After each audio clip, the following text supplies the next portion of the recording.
बिस्मिल्लाहिर्रहमानिर्रहीम। अस्सलाम वालेकुम नादरीन, आप यूट्यूब चैनल देख रहे हैं। मैं इमरान खान हूँ। नादरीन, पंजाब में एक बदतरीन सैलाबी सूरत हाल बनी हुई है।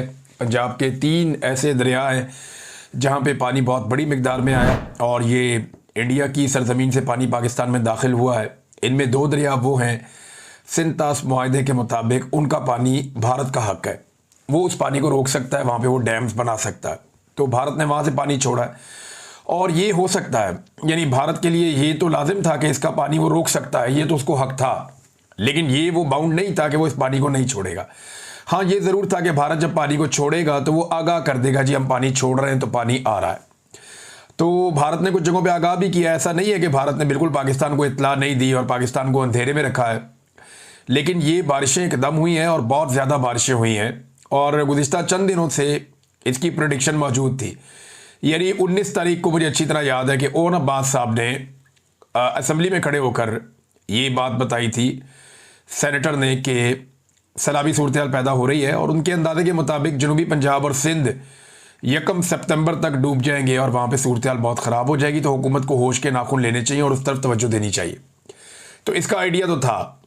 महकमा मौसमियात जो काम कर रहा था, जो बैनुल अक़वामी रिपोर्ट्स आ रही थी, वो ये बता रही थी कि यहाँ पे इस रीजन में अनएक्सपेक्टेड रेन्स होंगी, बहुत तेज़ी से बारिशें होंगी, क्लाउड बर्स्ट होंगे और ये जो पानी है ये नीचे की तरफ आएगा और अब वो पानी कश्मीर की तरफ से निकल के नीचे आ रहा है। इसमें जो भारत से पाकिस्तान में पानी दाखिल हुआ दरिया सतलुज में, उसने बहुत बड़ी तबाही फेरी है। पसरूर हो या कसूर हो या आगे बहुत सारे देहात हैं, ये लगभग सैकड़ों देहात हैं जो ज़ेरे आब आ गए हैं और यहाँ पे बहुत नुकसान हुआ फसलों का, क्योंकि ये सारा जो एरिया है ये पंजाब की फूड बास्केट है। यानी अगर मैं आपको ये बताऊं कि बहावल नगर तक डूब गया है तो ये बिल्कुल दुरुस्त इतला है कि बहावल नगर में भी बहुत सारे जो देहात हैं वो पानी से भर गए हैं और फसलें तबाह हो गई हैं। किसानों के ट्यूबवेल तबाह हो गए, उनकी फसलें तबाह हो गई, उनकी जो खड़ी फसलें हैं उनमें पानी घुस गया है। मशीनरी जो किसानों की है बहुत कीमती, वो तबाह हो गई है। मवेशियों का बहुत नुकसान हुआ। यानी इस दरिया में बहते हुए बेशुमार हमने देखा कि मवेशी आ रहे हैं और उनमें से बहुत सारों की लाशें हैं जो दरिया में बह रही है। अब एक एक जानवर जो है वो अभी बहुत लाखों रुपए का है। मवेशी बड़े कीमती है लेकिन उनका नुकसान हो रहा है। दरिया रावी, इसमें बड़े अरसे के बाद इतनी तुगयानी देखी गई है और रावी का पानी पूरा करने के लिए हम दरिया चनाब से लेकर आते थे पानी, लेकिन रावी में जब भारत ने पानी छोड़ा तो ये साइफन के पास से नीचे, आप पहले तो आप शुरू हो जाए ना ऊपर नारोवाल वाली साइड से, तो बड़ा खौफनाक वहाँ पे सैलाब था। जस्सड़ वाली साइड पे बड़ा खौफनाक सैलाब था। फिर ये काला शकाकू की तरफ आता है नीचे से, फिर ये लाहौर से गुजर के आगे जाएगा हेड बल्लो की और वहाँ से फर्दर आगे की तरफ मूव करेगा, दरिया सिंध की तरफ जाएगा पंजाब को क्रॉस करता हुआ। तो यहाँ पे एक सैलाब है, सिर्फ 1-2 जगहों को छोड़ के बाकी जगहों पे दरमियाने दर्जे का है और 1-2 जगह पे खतरनाक सैलाब है।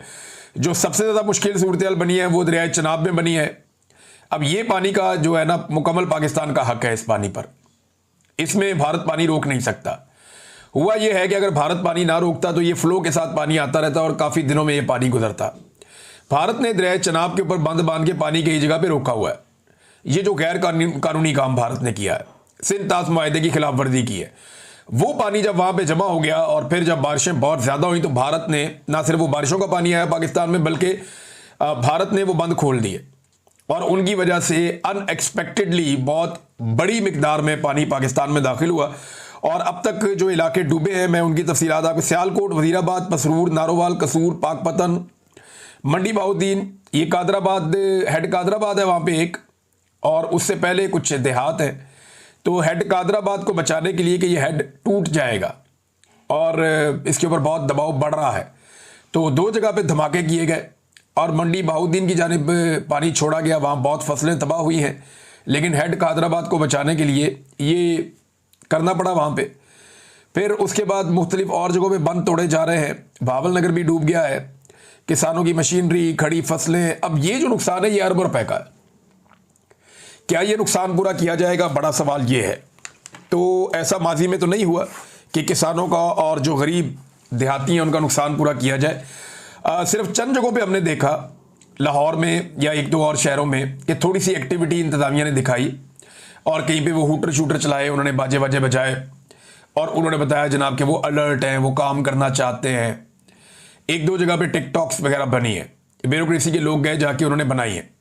लेकिन ओवरऑल अगर आप पंजाब की बात करें तो देहातियों को अकेला छोड़ दिया। 90% डूबने वाले लोगों तक पहुंचा ही कोई नहीं। जो 90% से ज्यादा लोग हैं, मैं जिम्मेदारी के साथ आपको कह रहा हूं, जो रिपोर्टें पूरे पंजाब से आ रही हैं, लोग ये बता रहे हैं कि कोई आया ही नहीं हमारे पास। अभी तक किसी ने हमें पूछा ही नहीं, ना कोई अलर्ट जारी हुआ, ना मसाजिद में ऐलान हुए, ना हमें बताया गया कि हमारे साथ क्या होगा। बस अचानक आनन फानन पानी आया और लोग अपने मवेशी, अपनी कीमती चीजें छोड़कर वहां से जाने बचाकर भागे और बहुत बड़ी तादाद में लोग, उनकी एवैक्यूएशन हुई है उनके इलाकों से। तो लोगों ने अपनी मदद आपके तहत जो है वो इनखला किया है। पेशगी इतला ना देने की वजह से या पेशगी कोशिशें ना करने की वजह से जो माल मवेशी का नुकसान है, मेरे ख्याल में वो अब तक का सबसे बड़ा नुकसान है। बहुत बड़ी, यानी फसलों का नुकसान तो सबसे बड़ा होता ही है कि खड़ी फसलें तबाह हो जाएं, किसान का सारा पैसा डूब जाता है। वहां जो ज़रूरी मशीनरी है वो तबाह हो जाए तो किसान का पैसा डूब जाता है और उनको रिपेयर करने में, ठीक करने में बाद में बहुत सारी कंडम हो जाती है, तो वो आपका बहुत पैसा लगता है उसमें। तो अरबों रुपए का किसानों का एक एक इलाके में नुकसान हुआ है। अब ये नुकसान तो हुकूमत पूरा नहीं करती, ना पहले कभी इन्होंने पूरा किया है, लेकिन सैलाबी सूरत हाल बड़ी खौफनाक है। कुछ जगहों पे टिकटॉक बनाने के अलावा किसी भी जगह पे कोई मदद लोगों की नहीं की गई। मनाजिर हमने कुछ इस तरह के देखे कि जो सरहदी बाढ़ है इंडिया और पाकिस्तान के बीच में, जो इंडिया ने लगाई हुई है एक पूरी बाढ़, इंडिया ने ये बाढ़ लगाई थी और अपनी सरहद के अंदर लगाई थी। पाकिस्तान कहता था ना लगाएं, लेकिन इंडिया ने इसको लगाया और वो इसलिए लगाया कि वो ये चाहते थे कि इंडिया और पाकिस्तान के बीच में जो मूवमेंट है पंजाब में, दोनों पंजाब के बीच में आज़ादाना मूवमेंट वो ना हो सके। इंडिया को लगता था कि पाकिस्तान के साथ जितनी इंटरेक्शन होगी इंडियन पंजाब की खालिस्तान बनने के इम्कान उतने बढ़ेंगे। तो उन्होंने पाकिस्तान और इंडिया के बॉर्डर के साथ साथ हत्ता के लाइन ऑफ कंट्रोल पे और वर्किंग बाउंड्री पे हर तरफ उन्होंने एक बाढ़ लगा दी है इंडिया ने। वो बाढ़ जो है वो भी पानी में डूबी हुई है, तो एक एक 1.5 फुट कहीं से बाहर नजर आ रही है। बाकी वो सारी बाढ़ जो इंडिया ने लगाई वो भी पानी में डूबी है। अब अंदाजा करें, ये 13 फुट 15 फुट कई जगह से इतनी ऊंची ये बाढ़ है और वो खुश्क इलाका है, वो दरिया के अंदर नहीं है। तो वहां पे जो है वो बाढ़ भी डूबी हुई है। ये इतना ज्यादा पानी आया, बारिशें इतनी अनएक्सपेक्टेड हुई हैं क्लाइमेट चेंज की वजह से। फिर दूसरा ये है कि पाकिस्तान के पास ऐसा कोई मैकेनिज्म नहीं है कि पाकिस्तान इजाफी पानी को स्टोर कर सके। यानी बहुत सारे डैम जो पाकिस्तान को बनाने चाहिए थे, पाकिस्तान ने बदकिस्मती से वो डैम नहीं बनाए। अब इमरान खान के 3 साल बिना डाल दें मौजूदा एस्टेब्लिशमेंट के, जनाब इमरान खान ने 3 साल में डैम नहीं बनाए, 3 साल में नहीं बनते डैम। हालांकि इमरान खान साहब को जो हुकूमत मिली तो उन्होंने बहुत सारे डैम शुरू किए, लेकिन जो एक्चुअली डैम बनता है वो तो डैम बनने में 10 साल 15 साल कम से कम इतना टाइम लगता है बड़े डैम बनने में।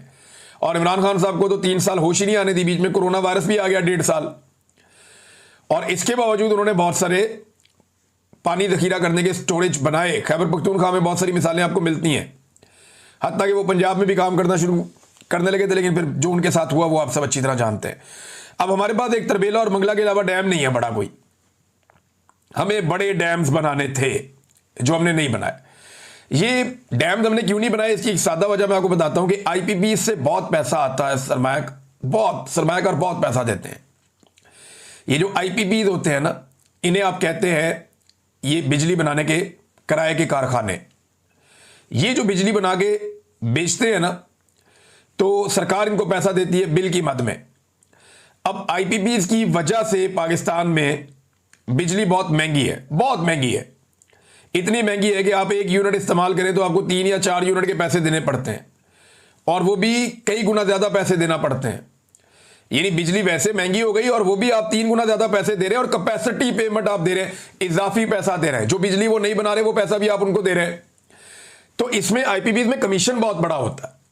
एस्टेब्लिशमेंट भी लेती है, हुक्मरान भी लेते हैं, सियासतदान भी लेते हैं, ब्यूरोक्रेट्स भी लेते हैं, सारे अपना अपना कमीशन निकालते हैं। हर किसी की जेब में अरबों रुपया जाता है। तो ये अरबों रुपया कमाने से उनको फुर्सत नहीं थी। अगर वो डैम्स बनाते तो ये अरबों रुपए की दिहाड़ियां बंद हो जाती। लिहाजा उन्होंने डैम बनाने के बजाय आईपीपी लगाने पसंद किए। पाकिस्तान की जरूरत थी 20,000 22,000 मेगावाट, लेकिन इन्होंने आईपीपी लगाए 45,000 मेगावाट के। वजह क्या है? वजह यह है कि जितने ज्यादा आईपीपी लगाएंगे उतना ज्यादा कमीशन मिलेगा, और ज्यादातर आईपीपी भी अपने फ्रंटमैनों के जरिए से लोगों ने लगवाए हुए हैं। यानी वो पैसा भी अपनी जेब में जाता है, कैपेसिटी पेमेंट का, कमीशन का पैसा भी अपनी जेब में जाता है। लिहाजा डैम बनाने तो इनके लिए नुकसान का सौदा था कि अगर डैम बनाएंगे तो ये पैसा कौन कमाएगा, तो डैम इन्होंने नहीं बनाए। हत्ता कि मैं आपके सामने एक जिम्मेदारी के साथ बात कर रहा हूं कि जितना पैसा, ये डाटा निकाल के मैं आपके सामने रख दूंगा, थोड़े दिन पहले हम इस पर रिसर्च कर रहे थे तो ये बात मुझे याद रह गई, लेकिन डाटा मेरे पास मौजूद है, हमने इसको नोट किया हुआ, आपके साथ मैं शेयर करूंगा कि जितना पैसा आपने कैपेसिटी पेमेंट में अदा किया ना, यानी जितना पैसा आपने इजाफी दे दिया है आईपीपीज को, जो बिजली उन्होंने नहीं बनाई आपने फिर भी उनको पैसा दे दिया है, जितना इजाफी पैसा आपने आईपीपीज को दे दिया है उतने पैसे में बड़े डैम्स बन जाते हैं पाकिस्तान में और काफी ज्यादा पाकिस्तान का भला हो जाता है। एक पाकिस्तान में बहुत बड़ा प्रोजेक्ट जिसके ऊपर कागजी कार्रवाई हो चुकी थी, कालाबाग डैम को तो मुतनाज़ कर दिया गया, लेकिन तरबेला से भी कोई 7-8 गुना बड़ा एक डैम दरिया सवां पे बनाया जा सकता था और ये वो डैम होता जो बहुत बड़े पैमाने पर पाकिस्तान को सैराब करता। पाकिस्तान की बेशुमार ऐसी ज़मीन है जो बंजर पड़ी है, वो सारी ज़मीन सैराब हो जाती और पाकिस्तान का बहुत भला हो जाता। ये जो डैम है ये बहुत ज़बरदस्त इसकी लोकेशन है, मोटरवे से आपको नज़र भी आ जाता। दरिया सवा के ऊपर एक पूरा मुकाम है जहां इसको बनाया जा सकता था और ख़तरनाक सैलाब से बचाने के लिए ये एक बेहतरीन चैनल हो सकता था। यानी जब भी कभी तरबेला में पानी ज़्यादा हो जाता या दरिया सवा में तो यानी आती या मंगला की तरफ करना होता आपको, या किसी जगह पे आपको ऐसा लगता कि कोई और कहीं प्रेशर बढ़ रहा है तो आप